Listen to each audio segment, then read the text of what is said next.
Bonjour à toutes et à tous, c'est Jason Chap et aujourd'hui on se retrouve pour une nouvelle vidéo sur 7 Grand Cross, tout simplement pour une petite vidéo sur comment farmer le final boss assez rapidement.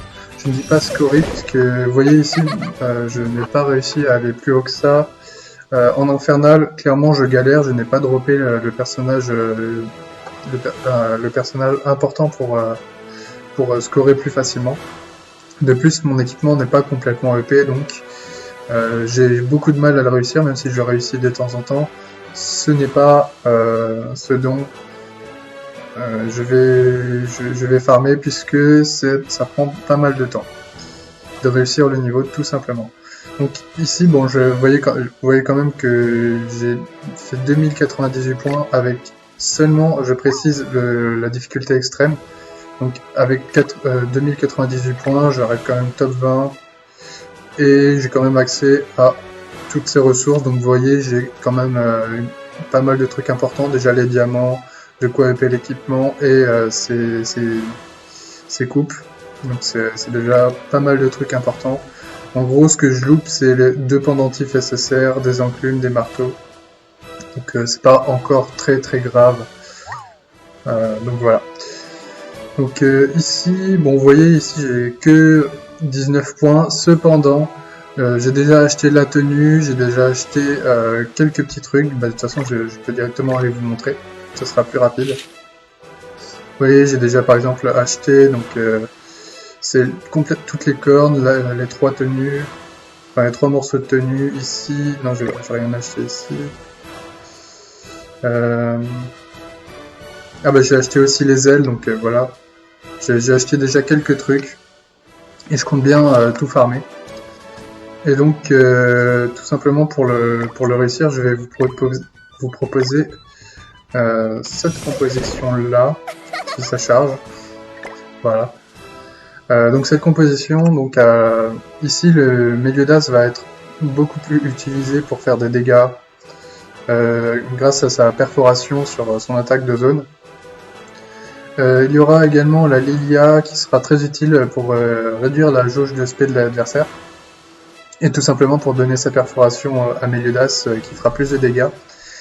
Et enfin Van Eyck qui est là puisque il a ses 2 compétences principales qui attaquent tout le monde.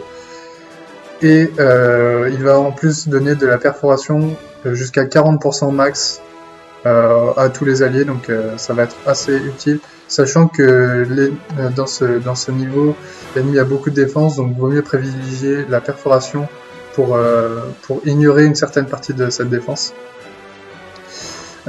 Ensuite, vous pouvez voir, donc ici j'ai ce Guild Thunder, qui a d'ailleurs de très faibles stats, tout simplement parce que je lui ai pas mis d'équipement. Ça ne me servira pas de lui mettre de l'équipement, puisque vous voyez déjà je suis au-dessus du CC recommandé, donc j'attaquerai déjà avant. Et on ne le verra pas au combat, tout simplement. Voilà, donc en termes d'équipement, évidemment j'ai mis un équipement assez élevé à Van Eyck, et pourtant vous voyez il a quand même pas tant de défense que ça. C'est aussi la raison de la présence de Guild Thunder. Et j'ai également une bouffe de vampirisme, tout simplement parce que vu que le soin de Lilia ne va pas fonctionner, puisque ce sera bloqué, il faut trouver un autre moyen de soigner, donc la bouffe de vampirisme est assez utile dans ce final boss. Et il y aura également la carte de Meliodas, de malus de Meliodas, qui ne sera pas très utile, tout simplement parce que l'ennemi va retirer tous les debuffs au début de son tour. Donc ça va pas être très utile puisqu'il va être directement retiré après. Cependant, ce serait quand même utile à un certain moment, tout comme le soin de Lilia, vous verrez.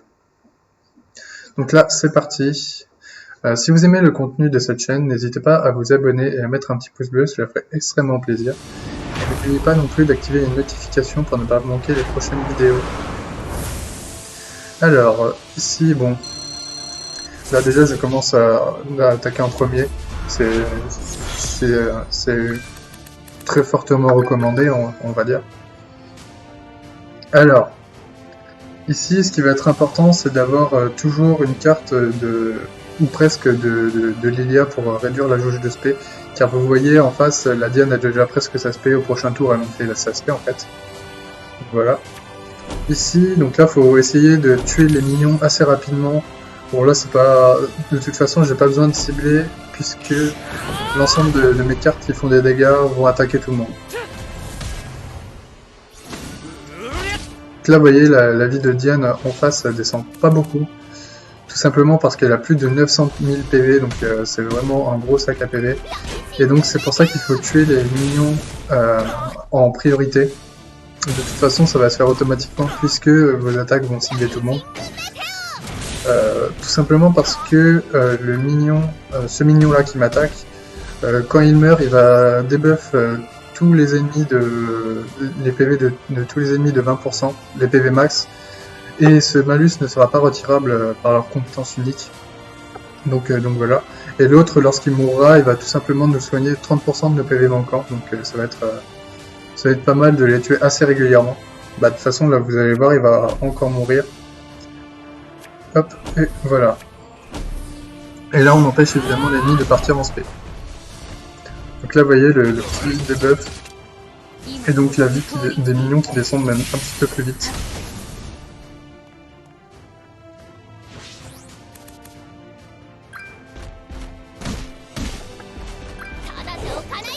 Voilà, on se prend pas beaucoup de dégâts, mais les PV de Vanite en vrai peuvent descendre assez vite.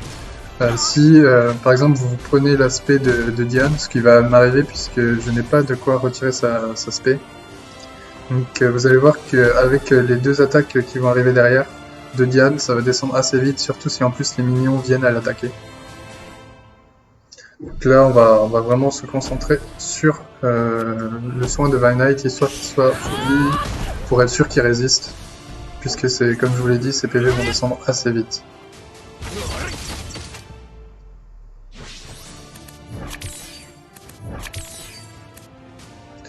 Voilà, malheureusement on n'a pas trop de chance sur cette run, hein, puisque vous voyez on obtient pas mal de soins de Lilia, alors que c'est inutile,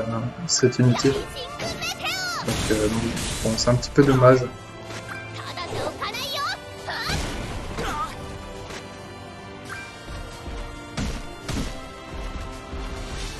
Donc là vous voyez, ça m'a mis midlife assez facilement, hein. Donc faut vraiment essayer de se soigner assez régulièrement avec chacune des unités. Et des fois ça peut vraiment représenter un risque, puisque si vous n'avez pas de chance, en fait vous chopez pas de carte de Vanite et au bout d'un moment il peut plus se soigner tout simplement parce qu'il ne peut pas attaquer. Voilà, ça va, on a plutôt de la chance, on a des cartes régulièrement de tout le monde.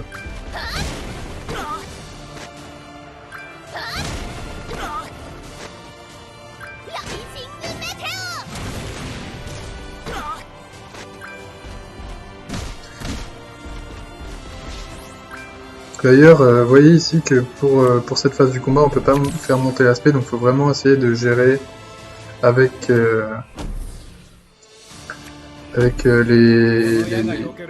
cartes normales classiques. Hop, et un petit soin. Ah non, pas de soin puisque l'ennemi n'est pas mort, mais un petit malus encore une fois. Donc là, normalement, on devrait pouvoir à chaque fois tuer les ennemis en une attaque avec Vanite et Meliodas. Meliodas, oui, c'est sûr. Vanite, ça dépend, il me semble. Alors là, ici, l'ennemi a donc sa aspect. Bon, on va déjà faire ça pour se soigner. On va faire ça. Et on va faire ça pour réduire les cartes. Pour retirer certaines cartes. Voilà.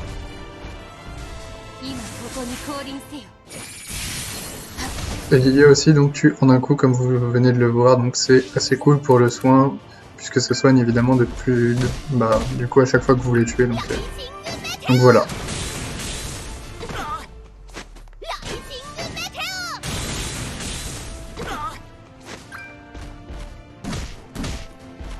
Voilà, vous avez vu quand même qu'on s'est pas pris de spé et pourtant les PV sont bien descendus. Là. Alors ici, on va se débarrasser de cette... de quelle carte? Allez, celle-ci. Quand vous pouvez pas attaquer, hein, évidemment, débarrassez-vous des cartes, ça vous fait de la place en bas. Pour tirer plus de cartes et donc avoir plus de chances de tirer une carte dont vous avez besoin.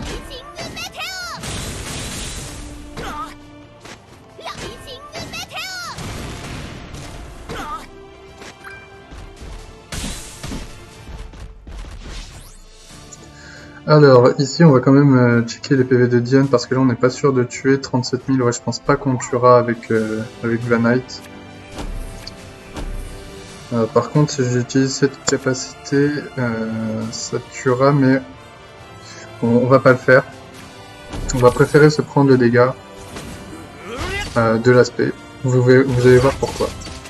À la prochaine phase du combat. Parce que vraiment l'astuce c'est faut vraiment garder une carte à chaque fois, surtout dès le début de la prochaine phase en fait. Puisque au début de la prochaine phase, elle va directement avoir sa jauge de spé remplie grâce à un de ses passifs, donc c'est fortement conseillé de pouvoir la debuff, lui retirer sa spé dès le début, tout simplement. Donc du coup on va tout simplement la préparer, on va tuer l'ennemi.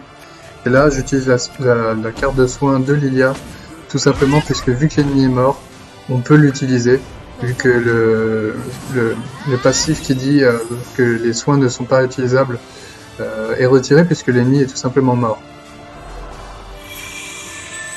D'ailleurs à partir de ce moment on peut faire monter la jauge de spé. Donc là, l'astuce, ça va être de faire monter la jauge de spé pour tuer l'ennemi le plus rapidement possible.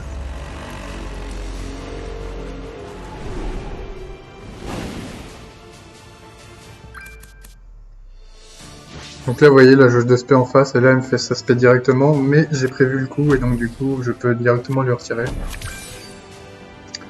D'ailleurs, à partir de ce moment-là, elle a beaucoup moins de vie, et par contre, elle a beaucoup de défense. Je vais vous montrer juste après.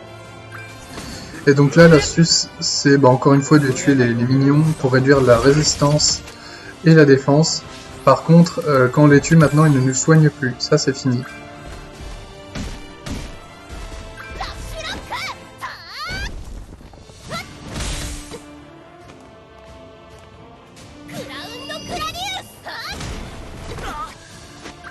Alors... Bon, maintenant, l'objectif, c'est de faire monter l'aspect soit de Vanite, soit de Meliodas assez rapidement. Mais on peut également faire monter l'aspect de Lilia, puisqu'elle va également réduire la jauge de spé de l'ennemi et réduire les compétences. Donc ça va être le niveau des compétences, donc c'est assez fort et assez utile d'ailleurs. Hein. Donc si vous obtenez l'aspect Lilia, c'est déjà très très utile, donc vous inquiétez pas.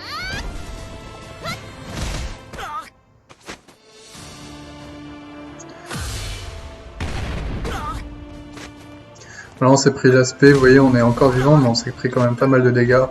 Et là le soin c'est un petit peu plus compliqué.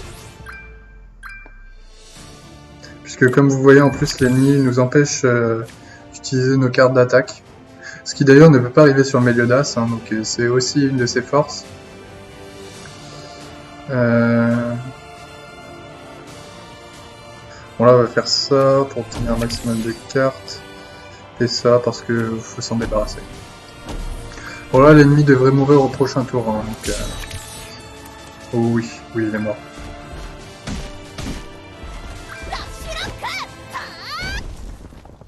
Donc là maintenant, à ce niveau là, vu qu'on est sûr que l'ennemi va mourir, ce qui est plutôt intéressant, c'est d'essayer de faire un maximum de score comme on peut. Puisque comme je vous l'ai dit, moi c'est comme ça que j'ai fait mon score de plus de 2000. Donc voilà. Donc ici, pour faire un maximum de score, j'utilise d'abord cette carte, ensuite cette carte, et ensuite cette carte. Donc pourquoi cet ordre-là? Ah mince, là par contre j'ai fait une bêtise. Bon, c'est pas grave. Voilà, normalement j'aurais dû le tuer. Ah bah si, c'est bon. Alors, pourquoi j'utilisais cet ordre-là? Tout simplement parce que Lilia a réduit la jauge de spé de l'adversaire, et vous avez vu que ça donne plein de petits points. Donc c'est toujours des points à prendre. Bon là j'ai pas fait beaucoup, mais bon c'est un mauvais exemple, j'ai passé beaucoup de temps sur la première phase. Mais sinon voilà, c'est comme ça que moi j'ai fait mes 2092 points, il me semble. Donc voilà, la run a duré une dizaine de minutes, donc c'est assez rapide. Je dis bien assez rapide parce que la version infernale prend encore plus de temps et est beaucoup plus difficile, hein. Moi perso, Van Knight il se fait presque tuer au premier tour, hein, donc c'est beaucoup plus difficile. Et donc voilà. Donc si vous avez aimé cette vidéo, encore une fois, n'hésitez pas à mettre un petit pouce bleu et à vous abonner, hein, ça ferait extrêmement plaisir. N'oubliez pas non plus d'activer les notifications pour ne pas manquer les prochaines vidéos. Et n'hésitez pas non plus à me dire dans l'espace commentaire si vous allez beaucoup farmer ce final boss ou pas. Moi perso, je vais essayer de le farmer pour obtenir toutes les récompenses dans la boutique, tout simplement. Et sur ce, je vous dis à la prochaine dans une prochaine vidéo. Et portez-vous bien.